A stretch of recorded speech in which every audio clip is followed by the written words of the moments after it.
सम्माननीय सभामुख महोदय, म सबैभन्दा पहिला उपनिर्वाचन मार्फत हामीलाई थपिएको मत र थपिएको सिटसहित अतिरिक्त जिम्मेवारी दिनुहुने श्रद्धेय चितवन र तनहुँका आम मतदाताहरूलाई धन्यवाद दिन चाहन्छु। सम्माननीय सभामुख महोदय, माननीय अर्थमन्त्रीले विगतका वर्षहरूमा जस्तै गरिनेछले भरिएको तात्विक रूपमा विगतका वर्षहरूको भन्दा फरक नरहेको विनियोजन विधेयक 2080 का प्राथमिकता तथा सिद्धान्तहरू प्रस्तुत गर्नुभएको छ। विगत केही वर्षका यिनै दस्तावेज लिएर केही वाक्य र शब्दहरूको हेरफेर गरी प्रस्तुत गरिने नियमित कर्मकाण्डी दस्तावेजकै रूपमा यो आएको हामीले ठानेका छौँ। अहिले अर्थतन्त्र असाधारण अवस्थामा छ। नाकाबन्दी भएको 72-73, कोभिडको सुरुवात भएको 77 र सशस्त्र द्वन्द्वको उत्कर्ष दरबार हत्याकाण्ड लगायतले असर गरेको 58-59लाई छोड्ने हो भने यस वर्षको आर्थिक वृद्धि दर विगत 3 दशकै सबैभन्दा कम हुने देखिएको छ। त्यसमाथि सरकारको प्रक्षेपण गर्ने क्षमता यति कमजोर देखियो कि 8% आर्थिक वृद्धि दर हुन्छ भनिएकोमा 2% पनि नहुने देखियो। देशको अर्थतन्त्र कता गइरहेको छ यसको आकलन गर्ने, प्रक्षेपण गर्ने हाम्रो क्षमता समेत कमजोर देखिएको छ। यस आर्थिक वर्षको 8 महिनामा गत वर्षभन्दा कम राजस्व सङ्कलन भएको छ। विगत 5 दशकमै राजस्व सङ्कलन पहिलो पटक गत वर्षको भन्दा कम हुने जोखिम देखिएको छ। आर्थिक वर्ष सकिन 2 महिना बाँकी हुँदा सरकारले राखेको लक्ष्यको 51% मात्र राजस्व सङ्कलन भएको देखिन्छ। यस्तो असाधारण अवस्थामा पुगेको अर्थतन्त्रलाई ट्र्याकमा ल्याउन र आम सर्वसाधारणलाई राहत दिन सधैँको जस्तो कर्मकाण्डी योजनाले के होला? सधैँ एउटै कुरा गर्ने, नतिजा चाहिँ अलग अपेक्षा गर्ने हाम्रो बानी हो कि जनतालाई झुक्क्याउने खेल? आशाका पुलिन्दा पस्किने हो कि व्यावहारिक र समाधानमुखी नीति अङ्गीकार गर्ने? असफल नीति र प्रक्रियालाई निरन्तरता दिने कि नयाँ र सृजनात्मक प्रक्रिया अवलम्बन गर्ने? वर्षेनी गरिनेछ भनिने तर पुरा नगरिने बजेटले राज्यप्रति जनताको विश्वास कसरी बढाउँछ? सम्माननीय सभामुख महोदय, माननीय अर्थमन्त्रीज्यूले अर्थतन्त्र र बजेट प्रणालीमा देखिएका विद्यमान समस्या र चुनौतीहरूलाई धेरै विश्व आर्थिक घटनाहरू र केही आन्तरिक कारणले गर्दा भन्नुभएको छ। तर वास्तविकता त्यस्तो होइन। वास्तविकता ठ्याक्कै उल्टो हो। धेरै चाहिँ हाम्रो आफ्नै आन्तरिक कारणले र थोरै चाहिँ बाहिरी कारणले हो।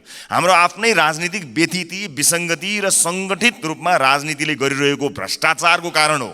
योजनाहरू समयमा पुरा नहुनु र पुरा भएका योजनाहरूले पनि आशातीत प्रतिफल नदिनु, वित्तीय क्षेत्रको स्रोत अनुत्पादक क्षेत्रमा बढ्नु, गैरकानुनी व्यापार, तस्करी, कर छली बढ्नु सरकारी संयन्त्रको असक्षमता र बेइमानीको कारण हो। बाह्य कारण देखाएर हामी उम्कन मिल्दैन। समग्रमा विनियोजन विधेयक 2080 का सिद्धान्त र प्राथमिकता पनि विगतका असफल आर्थिक नीतिको निरन्तरता हुन पुगेको छ। यसले नेपाली समाजको आजको समस्याको समाधान दिने देखिँदैन। सङ्कटग्रस्त नेपाली अर्थतन्त्रलाई सुधार गरेर देशको आर्थिक अवस्था बलियो बनाउने खालको यो बिल्कुलै छैन।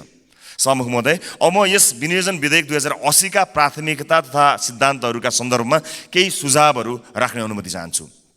असाधारण समय छ, स्रोतको सीमितता छ। यसपालि असाधारण रूपमा साधारण खर्च कटौती गरौँ। बजेटमा गर्छौँ भनेका कुरा गरेरै छाड्ने, यदि हुन सकेन भने कसका कारण हुन सकेन, सचिव, विभागीय प्रमुख, मन्त्री, प्रधानमन्त्री, सांसदलाई जवाफदेही बनाऊ। क्रियाकलाप होइन, नतिजाको आधारमा कार्य सम्पादन मूल्याङ्कन गरौँ। सार्वजनिक सेवा प्रवाहमा सूचना प्रविधिको व्यापक प्रयोग गरौँ। सामान्य दर्ता, स्वीकृति, भुक्तानी आदि पूर्ण रूपमा स्वचालित र प्रविधिको माध्यमबाट गर्न सकेका सबै प्रवाह चुस्त दुरुस्त हुन्छ र भ्रष्टाचार पनि कम हुन्छ। ई गभर्नेन्सलाई राष्ट्रिय प्राथमिकताको योजना बनाई यसलाई अगाडि बढाउँ। विदेशी लगानी भित्र्याउन हामी छिमेकी मुलुकसँग प्रतिस्पर्धा गर्नुपर्ने अवस्था छ। कुनै पनि विदेशी लगानीकर्तालाई नेपालमा आएर व्यवसाय सुरु गर्न अत्यन्त झन्झटिलो छ। दर्ता गर्न 6 महिनादेखि वर्ष दिन लाग्ने अवस्था छ। व्यवसाय सुरु भइसकेपछि पनि सञ्चालनका क्रममा मुनाफा फिर्ता लैजाने कुरामा, प्राविधिक आयात गर्ने कुरामा धेरै कठिनाइ छन्। मुलुकमा नै राम्रो गरिरहेका विदेशी लगानी भएका कम्पनीहरूले समेत थप लगानी नगरेको अवस्था छ। यसलाई सुदृढीकरण गर्नुपर्छ। त्यसैले मात्र मुलुकमा उद्यमशीलता प्रोत्साहन गर्छ र थप पुँजीलाई आकर्षित गर्नका साथै पुँजी पलायन रोक्छ। त्यस्तै सरकारले गर्ने भनेको ऐन कानुन तर्जुमा र संशोधन, लगानी सम्बन्धी ऐन, गैर आवासीय नेपाली सम्बन्धी ऐन आदिका कुरा अर्थमन्त्रीज्यूले राख्नु भएको छ। यी 3 महिनाभित्र सरकारले संसदमा पेश गरोस्। आगामी आर्थिक वर्षको पहिलो त्रैमासमा यी जरुरी ऐन कानुन निर्माण हो। माननीय सदस्य, फरक समय तरिकाले सकियो। सके सभामुख महोदय, 1 मिनट पनि लगाउँदिनँ। फरक तरिकाले काम गर्न सकिएन भने फरक नतिजा आउँदैन। अहिलेको सङ्कटबाट मुलुकलाई पार लगाउन माननीय अर्थमन्त्रीज्यूले विनियोजन विधेयकमा के फरक प्राथमिकता र सिद्धान्त लिनुभएको छ, यो संसदलाई विस्तृत व्याख्यासहित जवाफ दिनुपर्छ।